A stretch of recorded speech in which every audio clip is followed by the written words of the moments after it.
नमस्कार, SBT news में आपका स्वागत है। पेश है राजस्थान जोधपुर बीकानेर जिले की बड़ी खबरें। राजस्थान राज्य सूचना आयोग ने ग्रामीण विकास और पंचायती राज विभाग के 2 अधिकारियों पर अलग अलग मामलों में 10-10 हजार रुपये का जुर्माना लगाया है। आयोग ने 3 अन्य मामलों में अफसरों पर 5-5 हजार रुपये का जुर्माना लगाने का निर्देश दिया है। आयोग ने अधिकारियों के इस रवैये पर नाराजगी जाहिर करते हुए कहा कि कानून के प्रति सरकारी मशीनरी की ये बेरुखी नागरिकों के हक और हितों पर चोट करती है। सूचना आयोग ने हनुमानगढ़ में जिला परिषद के मुख्य कार्यकारी अधिकारी पर 1000 रुपये का जुर्माना लगाया है। इस मामले की सुनवाई करते हुए सूचना आयुक्त नारायण बारेठ ने कहा कि प्रशासन ने 2.5 साल तक सूचना आवेदन की अनदेखी की है। जयपुर डिवीजन में यात्रियों को पहली ऐसी ट्रेन मिली है जिसमें मेट्रो जैसी सुविधाएं हैं। इतना ही नहीं, लोगों का सफर भी काफी आरामदायक होने वाला है। दरअसल रेलवे बांदीकुई आगरा के बीच नई मेमू ट्रेन का संचालन कर रहा है। इसमें यात्रियों को मेट्रो कोच जैसी सुविधाएं दी गई है। इसे लेकर उत्तर पश्चिम रेलवे ने अपने ट्विटर हैंडल पर एक पोस्ट शेयर की है। जानकारी देते हुए रेलवे ने कहा है कि बांदीकुई आगरा में मेट्रो जैसी सुविधाएं हैं। हर कोच में सीसीटीवी कैमरे गार्ड यात्रियों पर नजर रखेंगे। इसके अलावा इस कोच में पैसेंजर्स के लिए शौचालय भी होगा।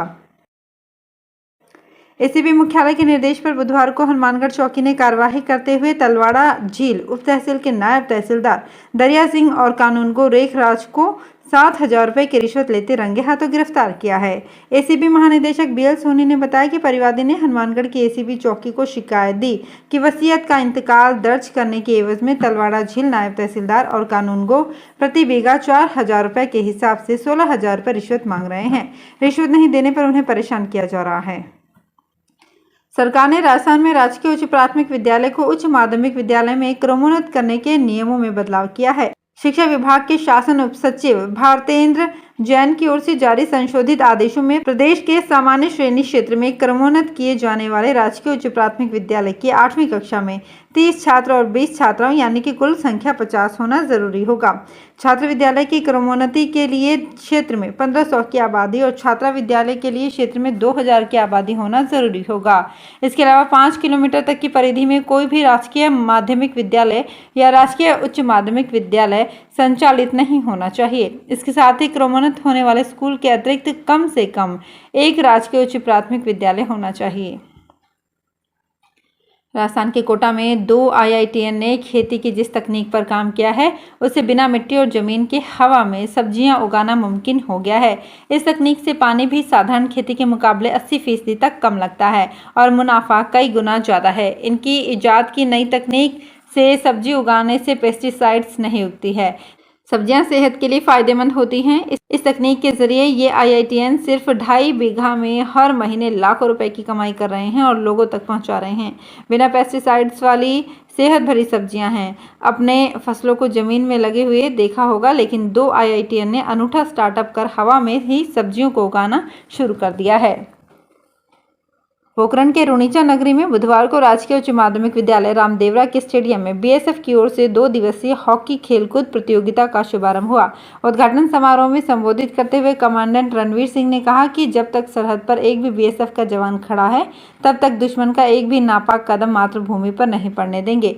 बीएसएफ हमेशा देश की सुरक्षा के लिए अग्रिम मोर्चे पर डटा हुआ है तथा उसने अपनी वीरता का लोहा समय समय पर मनवाया है। जोधपुर कमिश्नरेट में एयरपोर्ट थाना के अंतर्गत 5 बत्ती चौराहे के पास एक होटल में शादी समारोह के दौरान परिजन दुल्हन के लाखों रुपए के सोने चांदी के आभूषण होटल के कमरे में भूल गए थे, जिसे सफाई कर्मचारी चुरा ले गए। पुलिस ने मामला दर्ज कर सीसीटीवी फुटेज के आधार पर आरोपियों को पकड़कर उनसे लाखों रुपए के गहने बरामद किए हैं। डीसीपी ईस्ट भुवन भूषण यादव ने बताया कि होटल श्री राम इंटरनेशनल में शादी के बाद दुल्हन के सोने के गहने चोरी होने का मामला सामने आया था। इस पर होटल के सुपरवाइजर जय सिंह और कर्मचारी छोटूलाल व कुंदन पवार को पकड़कर 21 तोला सोना और 22 चांदी के सिक्के बरामद किए गए, जिनकी कुल कीमत करीब 13 लाख रुपए है।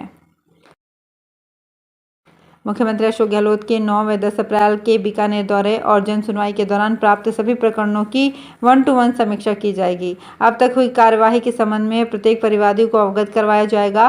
बैठक में सभी जिला स्तरीय अधिकारी मौजूद रहेंगे।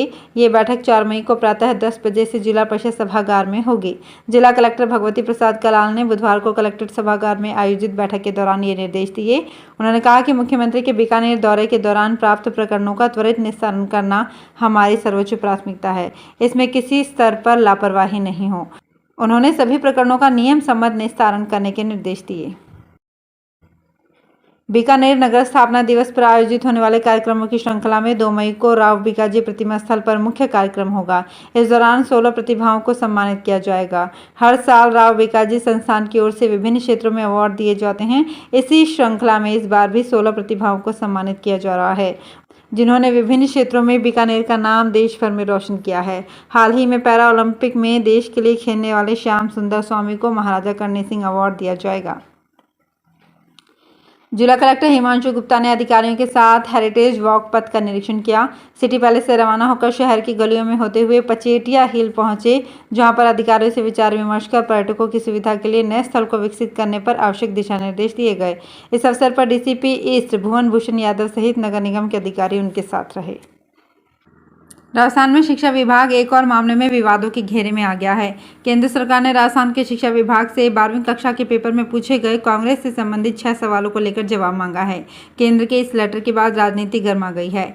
मामले के अनुसार राजस्थान माध्यमिक शिक्षा बोर्ड की ओर से आयोजित 12वीं क्लास के राजनीतिक विज्ञान के पेपर में कांग्रेस पार्टी की 6 उपलब्धियों के बारे में सवाल पूछा गया था। इसके बाद 12वीं का पेपर सोशल मीडिया पर भी जमकर वायरल हुआ। प्रदेश भाजपा ने इस पूरे मामले में कांग्रेस को आड़े हाथों लिया। इस मामले पर शिक्षा मंत्री डॉक्टर बी डी कल्ला ने भी नाराजगी जताई है। केंद्रीय शिक्षा मंत्रालय ने नाराजगी के शिक्षा विभाग के प्रमुख सचिव को पत्र लिखा है। प्रदेश के अल्पसंख्यक मामलात मंत्री सालेह मोहम्मद का भोपालगढ़ पहुंचने पर कांग्रेसी कार्यकर्ताओं ने जोरदार स्वागत किया। अल्पसंख्यक मामलात मंत्री सालेह मोहम्मद सड़क मार्ग से भोपालगढ़ पहुंचे। यहां मंत्री ने भोपालगढ़ चौराहा पर इंदिरा गांधी की मूर्ति पर पुष्प अर्पित कर श्रद्धांजलि दी। भोपालगढ़ पहुंचने पर मंत्री सालेह मोहम्मद का कार्यकर्ताओं ने पंचायत समिति भवन में प्रधान शांति राजेश जाखड़, कांग्रेस ब्लॉक अध्यक्ष राजेश जाखड़ के नेतृत्व में स्वागत किया। इस दौरान कई लोगों ने मंत्री को अपनी समस्याओं से संबंधित ज्ञापन भी सौंपे। जय नारायण व्यास विश्वविद्यालय की गुरु जम्भेश्वर पर्यावरण संरक्षण शोध पीठ एवं जम्भाणी साहित्य अकादमी बीकानेर के संयुक्त तत्वाधान में विश्व पर्यावरण दिवस के अवसर पर आगामी 5 एवं 6 जून को आयोजित होने वाले 2 दिवसीय अंतर्राष्ट्रीय सेमिनार एवं वेबिनार के मुखपत्र का विमोचन किया गया। जय नारायण व्यास विश्वविद्यालय के कुलपति प्रोफेसर के.एल. श्रीवास्तव की उपस्थिति में ये विमोचन किया गया। सैन समाज के आराध्य सैन महाराज की 722वीं जयंती सैन समाज की ओर से बुधवार को श्रद्धा एवं उल्लास के साथ मनाई गई। इस दौरान सैन महाराज की आकर्षक झांकियां युक्त शोभा यात्रा निकाली गई। इसमें धार्मिक संस्कृति से ओतप्रोत झांकियां शामिल हुई। शोभा यात्रा का अनेक स्थानों पर स्वागत किया गया। शोभा यात्रा को शहर विधायक मनीषा पंवार, सुरसागर विधायक सूर्यकांत व्यास, राजस्थान पशुधन विकास बोर्ड के अध्यक्ष राजेंद्र सिंह सोलंकी आदि ने झंडी दिखाकर रवाना किया। काजरी के कृषि विज्ञान केंद्र द्वारा आज़ादी के अमृत महोत्सव कार्यक्रमों की श्रृंखला में किसान की भागीदारी प्राथमिकता हमारी अभियान के अंतर्गत प्राकृतिक खेती लाभकारी खेती पर किसान मेले का आयोजन किया गया। मुख्य अतिथि अखिल भारतीय जैविक प्रमुख रतनलाल डागा ने सभी उपस्थित प्रतिभागियों के साथ प्राकृतिक एवं जैविक खेती के संबंध में विस्तृत जानकारी दी। इस चरण के दौरान केंद्र के अध्यक्ष डॉक्टर बी.एस. राठौड़ एवं अन्य विशेषज्ञों द्वारा कृषकों के साथ भारतीय प्राकृतिक कृषि पद्धति पर भी विस्तृत चर्चा की गई। तो फिलहाल इस बुलेटिन में इतना ही। फिर हाजिर होंगे कुछ और बड़ी खबरों के साथ। एसबीटी न्यूज़ के और भी वीडियोस को देखने के लिए हमारे चैनल को सब्सक्राइब करें और नोटिफिकेशन पाने के लिए बेल आइकन को प्रेस करें।